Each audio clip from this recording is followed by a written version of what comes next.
What's up, guys? Welcome back to Newswave. It turns out we actually have a conclusion to that Nintendo versus Gamevice situation. If you remember that from starting years ago now, where Gamevice was seeking a lawsuit against Nintendo for patent infringement with the removable Joy-Con controllers. Well, it looks like it's all over. We'll go over that today. And then it seems that Fortnite is undergoing a pretty massive change. Generally, they'll change stuff between seasons, but this looks like we're dealing with the entire map. We got a bunch of other stuff to go over today as well, guys. As always, enjoy these videos. Make sure to like button. It does help out, and get subscribed with the little notification bell on so you can keep updated on all of the gaming news going on in the gaming world. And we're actually going to start today with Death Stranding. That's out in a bit, actually. A couple weeks it'll be out, November 8th.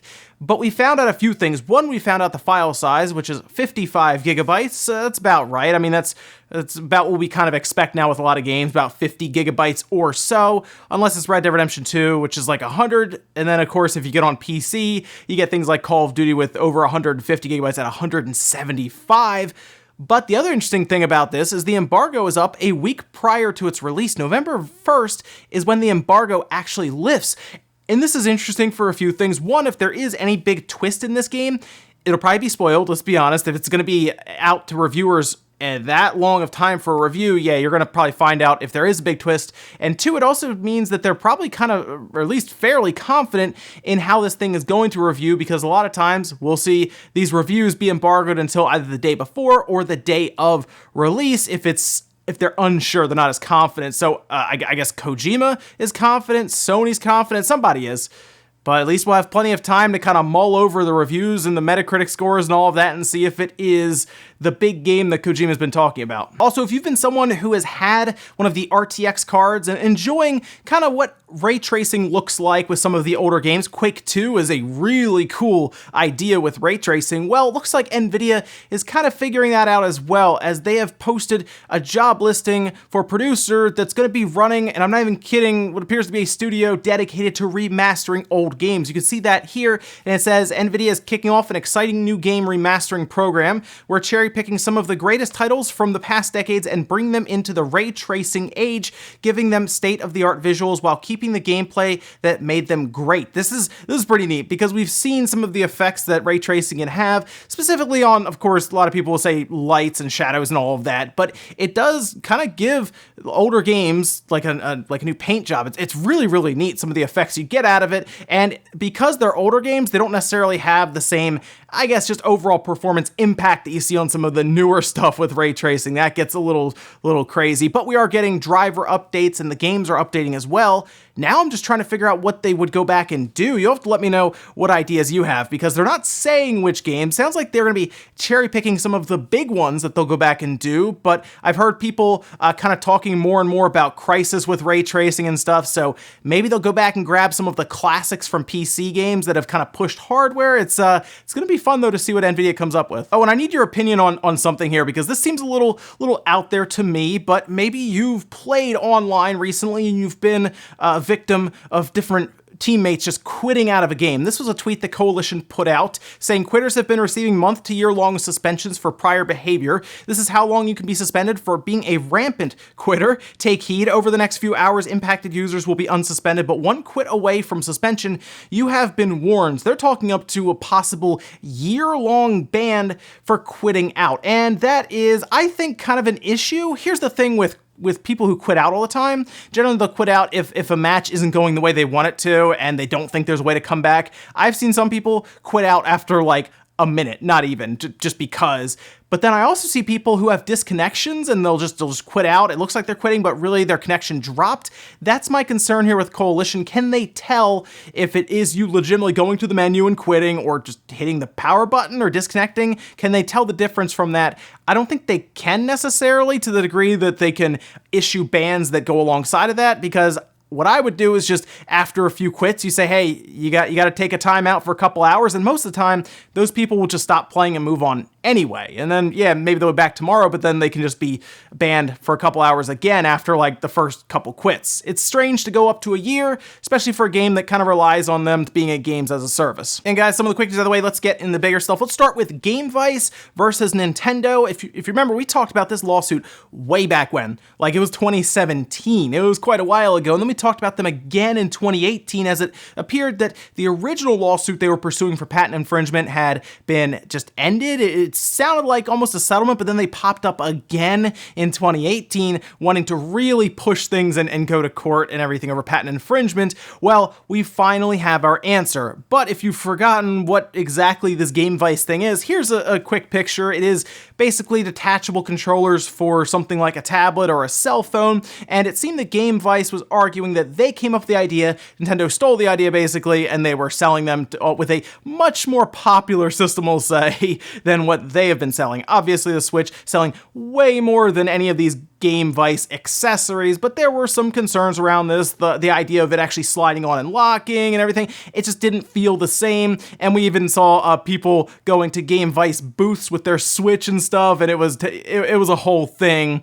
But it looks like it is over. And this was actually filed and made public last week, actually right at the end of last week. And this is what the papers had to say. Notice is hereby given that the U.S. International Trade Commission has determined to affirm the conclusion of the presiding administrative law judge's initial determination that no violation of Section 337 has occurred. The investigation is terminated. And throughout this paperwork, they go back through and they will kind of summarize all of the different times that it seemed that Gamevice was pushing the idea of patent infringement on Nintendo and the Switch system. I feel like most people looked at this and said, I don't see it. I almost thought at first it was Gamevice trying to do more of a publicity stunt, because if you remember, a lot of outlets picked up on it. We talked about it here, but then you also had the bigger places, you have like Polygon, Kotaku, IGN, Engadget, all of these places picking up on this and putting Gamevice everywhere. And let's be honest, most of us weren't looking for Gamevice at the time when the Switch had come out. So I think it was maybe a good way to kind of market themselves, but then it also had people really annoyed with them, and it seemed like it fizzled out and then it popped back up, but now it seems like it's been a huge waste of time, at least for Nintendo, because Gamevice was the one with anything to gain out of this. Nintendo was defending the idea of the Joy-Con controllers versus the things that Gamevice was trying to sell. They don't look that great, we'll be honest here. And it seems right. I mean, it seems to be how it was going to end up anyway. I don't think most people assumed that Nintendo was going to pay them anything, because Nintendo will generally fight to the end with lawyers over individuals with ROM sites or an entire company that shows up and says, hey, you stole our idea. Now, that's not to say Nintendo wins every time, because they struggled with the Wii Remote, from what I remember, and they also struggled with the 3DS technology in the screen. So they haven't always been on the winning end, but this seems pretty straightforward. I'll leave a link down below if you want to read through the paperwork a bit more what's been filed, because they go through and they summarize everything, all of the actions, all of the, I guess, events where different things were filed and how it kind of came to be. Basically a big timeline, but it just looks like Gamevice kept pushing and Nintendo was like, I mean, we're innocent, and hey, there you go, it was ruled in their favor, and I guess that should be, at least at this point, the end of the Gamevice Nintendo saga. Next up, let's talk about Fortnite, as Season 10 has now ended, and what a lot of times happen is when a season ends or starts, they'll do different things at times to the map, or weapons, or mechs apparently, just different things will happen to the game, but it's never been like this massive thing. Like, they've been playing, the same map's been used basically, right? The whole time, it's just had different changes here and there. But this time it looks like they're serious, and I was trying to think a bit more about this because it seems like this is a pretty drastic change. However, we did hear that revenue is down pretty heavily actually for Fortnite, and it did feel like Fortnite started to kind of lose momentum. Not anymore though, because now it looks like everyone's looking at Fortnite trying to figure out what's happening, and it's a good marketing stunt. I mean, we saw something similar with Pokemon where they just did a 24-hour live stream and nothing really happened until basically the end when we saw a new form of Ponyta. This is a bigger spectacle, I would say, because we don't really know when this is ending. At least at this time of recording, it could be ending Monday or Monday morning, or maybe it is a 24-hour thing. But right now, everyone is kind of just looking at a blank screen, or like a black hole, basically, with some kind of ambient music. And there's even a little mini game you can play with the Konami code, which is kind of neat. but not much is happening right now. But let's kind of go through what's been going on. So there's full video of this happening on Twitter where streamers were actually playing, and what happened was a rocket went up into the sky and then came down, and everything just kind of exploded and disappeared. It was this crazy thing where there are meteors and rockets and everything, and it all just kind of went away, and everyone was just floating in space at the time, and it was a very surreal thing to see because this is, again, the map that everyone's been pretty much playing on, and now it's just gone. And they've been teasing this for a while now, saying, you know, the end is coming, or the end. And you see like the party bus kind of floating away with everyone looking into the sunset. And this is, I think, a great way really to not really necessarily revive Fortnite, but really give it a kick and get it rolling along, because it had kind of fallen off a little bit. And now I'm trying to figure out what's going to happen here, as one, we need to figure out when Fortnite's even going back to normal, because it's kind of been sitting there. I almost thought this might be kind of a basically a smokescreen for a very long maintenance just on the servers and the game in general to get it set up for what could be a brand new map, and that would be massive for the game. They could have been working on this map for a long time, right? For a while now, and hey, it's ready to go. We're gonna basically scrap this entire one, introduce a new one, and then they could do fun stuff where maybe they have a mode at one point that goes back to the old island, and that, of course, brings some nostalgia with it and could give it a nice kick again later on. But now I'm curious for a few things. I'm curious to see what this does to the numbers, because there are people on Twitter reporting that there were 6 million concurrent people watching Fortnite on Twitch, specifically different streamers who were basically floating around in space waiting. So it seems like people are very, very interested. And then if they do come back with a brand new island, how many people go back to Fortnite? Because then they'll, of course, report that and they'll talk about revenue and stuff and if it's up and everything. But this could be a good strategy for just games as a service games going forward anyway, as that's what Fortnite is. So you know, a lot of different games, companies, everyone is really watching to see the effect of this. But interesting stuff, and we'll see whenever it comes back with Fortnite, a new map or something, and see what happens there. Next up, let's talk about BlizzCon. We did have a statement from Blizzard Friday night. I figured if they were going to do it, it would be Friday night to kind of bury it essentially over the weekend and hope that a lot of media outlets had just gone home for the night and the weekend. And a lot of them did. We did get some stories come out over the weekend a bit, but now it looks like what's up next really is BlizzCon. Now that statement did say that they were going to restore Blizzchung's his winnings and everything, but then take the suspension from a year to 6 months, and that's still not sitting very well with a lot of people. And again, I can understand it's a whole situation. I would check out a few videos. Young has done very, very good coverage of it so far. I did a video on it, but it has been ongoing, and it is quite a bit to follow, I'll say that. But BlizzCon is coming up. That's something that I was curious how that would go over with all of this happening.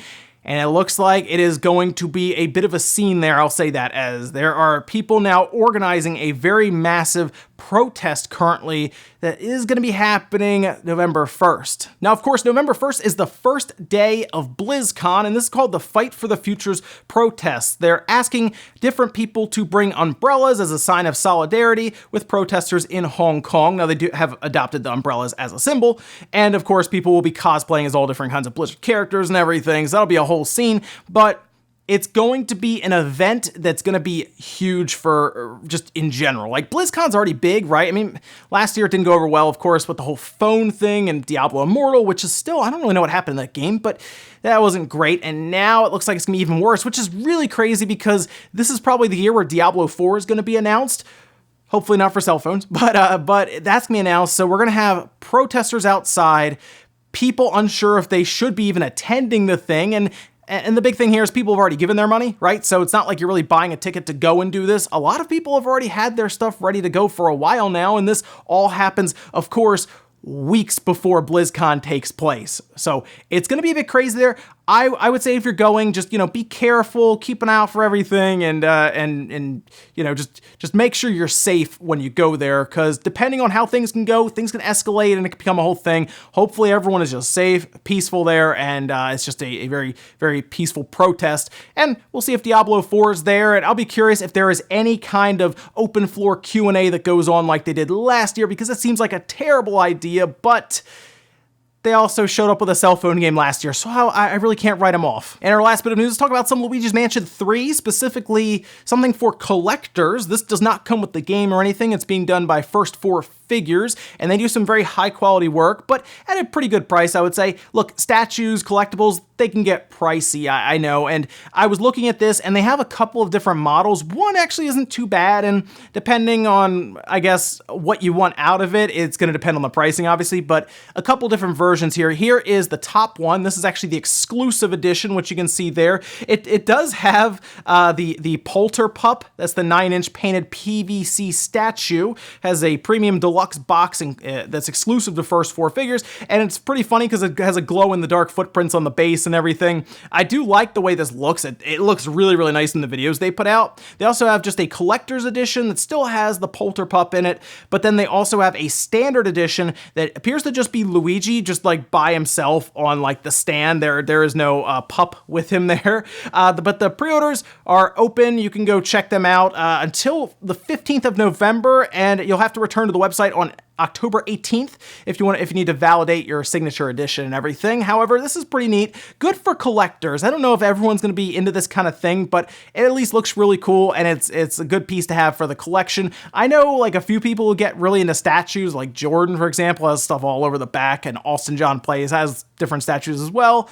So I guess if you're really into that, this would be pretty cool to pick up. I'm interested maybe in the cheaper one, I guess, but I don't really keep a lot of statues around. I am a big Luigi's Mansion fan, though, so I'm at least getting the game, and maybe if the game's really, really good, I'll look into something like that. And we'll finish up with the comment of the day, as you're seeing here. This one's from Player One Lycran saying, Apple selling Microsoft controllers. I think their xCloud app coming to iOS maybe. Microsoft is really revving it up for the next gen and xCloud. So Microsoft, I think, is going to put xCloud everywhere they can. Doesn't matter. If it's on Apple, yes. I think it has to be on iOS, mostly because Google Stadia is going to be very slow out of the gate because they were only putting it on like 3 or 4 Pixel phones, which is madness to me. It should be on everything. xCloud is going to be on Android. It's going to be on iOS. They're selling Microsoft's Xbox One controllers in the Apple Store. That's crazy to think about, right? Especially if you've been with computers for a long time. It's odd to think about that, but that is happening. And you might see xCloud, pop up on competing platforms like maybe the Switch. It's interesting to think about this, but you could see it pop up in like TV, smart TVs, anywhere you could sync a Bluetooth controller to. I have a feeling xCloud could try to show up. Would it show up on PlayStation? Probably not, because they have PlayStation Now, of course. But hey, xCloud, I think, is going to be making the rounds. Ladies and gentlemen, let's go do it here for Newswave. Enjoyed this video, guys. Hit the like button, really helps out. If not, hit the dislike. Leave comments down below about everything we talked about today, whether it's Nintendo versus Gamevice. What do you think about that situation? Do you think it was just a waste of time for Nintendo? Because, I mean, it basically just got terminated after, well, essentially 2 years of time and effort and work. And then also, what do you think about BlizzCon, the protesting, and the situation now? Worst time that's going to happen, right? Leading up to BlizzCon. And then also, let me know what you think about the Fortnite map disappearing, and what do you think is going to come back? Thanks, guys, for watching, and I'll see you next time.